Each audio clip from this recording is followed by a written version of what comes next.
एक दूरदराज के इलाके में पहाड़ों की गोद में बसा एक छोटा सा गांव था जिसका नाम शांतपुर था।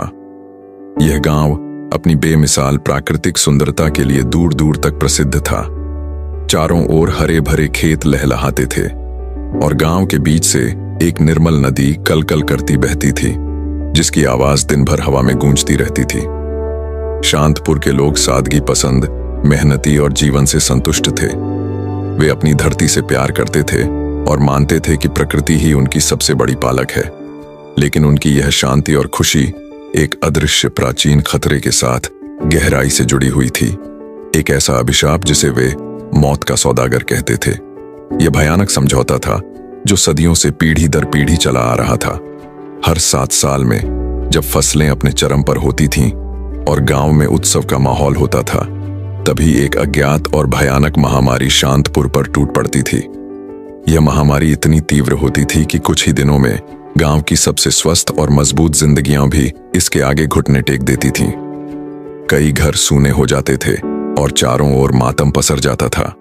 लेकिन इस त्रासदी के बाद एक अजीबोगरीब बात होती थी।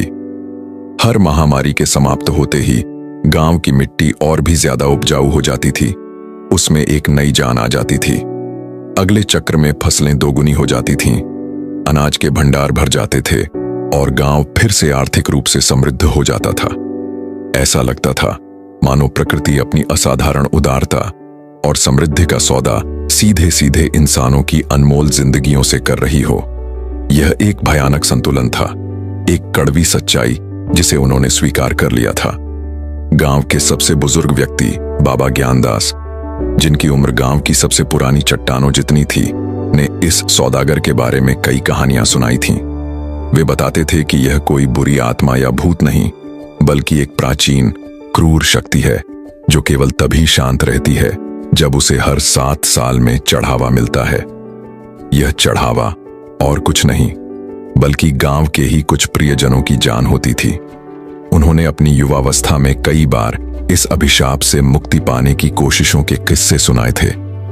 गांव वालों ने प्रार्थनाएं की थीं, अनुष्ठान किए थे, यहां तक कि दूसरे इलाकों में भी मदद के लिए गए थे। लेकिन हर बार परिणाम और भी भयानक हुए थे। या तो गांव को कई सालों तक भयंकर भूखमरी का सामना करना पड़ा था, या फिर उनकी उपजाऊ जमीन पूरी तरह से बंजर होकर राख में बदल गई थी। इस इतिहास ने गांव वालों के मन में एक गहरा डर बिठा दिया था कि इस चक्र को तोड़ने का मतलब है अपने अस्तित्व को ही मिटा देना। शांतपुर के लोग हर पल एक अजीबोगरीब डर और लाचारी के बीच जीते थे। वे हर 7वें साल आने वाली महामारी का बेसब्री से नहीं, बल्कि एक भारी मन से इंतजार करते थे। उन्हें पता था कि इस चक्र को जारी रखने के लिए किसी न किसी को तो मरना ही होगा, ताकि बाकी गांव जीवन की सांस ले सके और समृद्धि का आनंद ले सके। बच्चे बड़े होते होते इस कड़वी सच्चाई से रूबरू होते थे। उन्हें बचपन से ही समझाया जाता था कि यह उनके जीवन का एक भयानक लेकिन अपरिहार्य हिस्सा है। मौत का सौदागर उनकी लोक कथाओं, उनकी कविताओं और उनके हर उस गीत का हिस्सा बन गया था जो उन्होंने अपनी दुर्दशा को बयां करने के लिए बनाए थे। यह उनके सामूहिक अवचेतन में गहरे तक समा चुका था। फिर एक 7वां साल आया और हमेशा की तरह महामारी ने अपनी दस्तक दी। इस बार गांव की सबसे युवा और होनहार चिकित्सक प्रज्ञा, जो शहर से उच्च शिक्षा प्राप्त कर लौटी थी, उसने ठान लिया कि वह इस सौदागर को चुनौती देगी। उसने अपनी पूरी जिंदगी इस रहस्यमय महामारी का इलाज खोजने में लगा दी थी, लेकिन कोई भी आधुनिक दवा, कोई भी पारंपरिक जड़ी बूटी काम नहीं कर रही थी। उसने देखा था कि कैसे स्वस्थ और मजबूत शरीर भी कुछ ही घंटों या दिनों में इस अज्ञात बीमारी के आगे हार मान लेते थे। उसने अपनी आंखों के सामने कई परिवारों को उजड़ते देखा था और हर बार उसके मन में एक ही सवाल उठता था, आखिर क्यों? प्रज्ञा ने हार नहीं मानी। उसने गांव के सबसे पुराने और धूल भरे ग्रंथों का अध्ययन करना शुरू किया। उन कहानियों को खंगालना शुरू किया जो बाबा ज्ञानदास ने सुनाई थीं। घंटों घंटों तक वह पुराने हस्तलेखों में खोई रही। अंततः उसे एक चौंकाने वाला रहस्य मिला। उसने पाया कि इस महामारी का सीधा संबंध एक विशेष प्रकार के भूमिगत कवक से था, जो केवल तभी पनपता और फैलता था जब मिट्टी अत्यधिक रासायनिक उर्वरकों से पोषित होती थी और अपनी प्राकृतिक संरचना खो देती थी। उसने यह भी पाया कि यह कवक केवल तभी अपनी चरम अवस्था में सक्रिय होता था जब जमीन को लगातार और बिना किसी विराम के रसायनों से भरा जाता था। बाबा ज्ञानदास की कहानियों ने, जिन्हें पहले वह केवल अंधविश्वास मानती थी, अब उसे एक नया और वैज्ञानिक दृष्टिकोण दिया। शायद मौत का सौदागर कोई आत्मा नहीं, बल्कि प्रकृति का ही एक कठोर संतुलन था, जो इंसानों के अत्यधिक लालच और अनुचित दोहन का ही परिणाम था।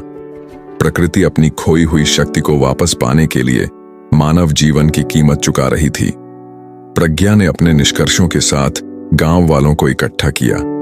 उसने समझाया कि यह महामारी कोई ईश्वरीय अभिशाप नहीं, बल्कि उनकी अपनी अवैज्ञानिक और अनियंत्रित खेती के तरीकों का परिणाम है, विशेष रूप से रासायनिक उर्वरकों के अंधाधुंध उपयोग का। गांव वाले, जो इतने सालों से सिर्फ डर और अंधविश्वास में जी रहे थे, उसकी बात पर तुरंत विश्वास करने को तैयार नहीं थे। उन्होंने तर्क दिया कि रासायनिक उर्वरकों के बिना उनकी फसलें कम हो जाएंगी और वे भूखे मर जाएंगे। यह उनके लिए एक असंभव विकल्प था, लेकिन प्रज्ञा ने उन्हें धैर्य से समझाया। उसने उन्हें बताया कि अगर वे रासायनिक उर्वरकों का उपयोग पूरी तरह से बंद कर दें और प्राकृतिक जैविक खेती को अपनाएं, तो शायद सौदागर शांत हो जाएगा।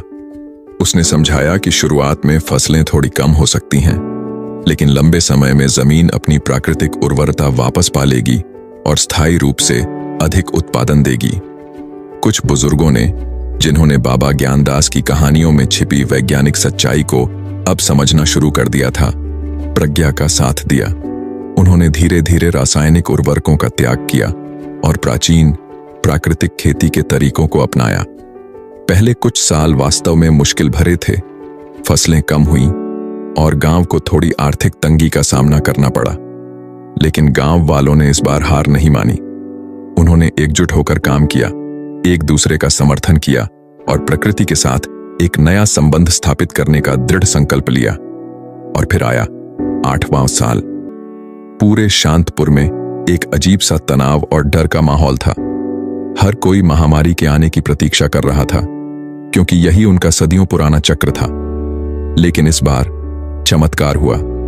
महामारी नहीं फैली, एक भी व्यक्ति बीमार नहीं पड़ा।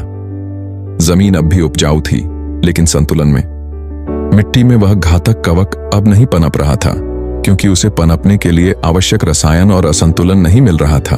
अगर आप लोग चाहते हैं कि इसी तरह का मोटिवेशन आप लोगों को मिलता रहे, तो हमारे चैनल अंश हब स्टोरी को सब्सक्राइब करें और वीडियो को ज्यादा से ज्यादा लोगों तक शेयर करें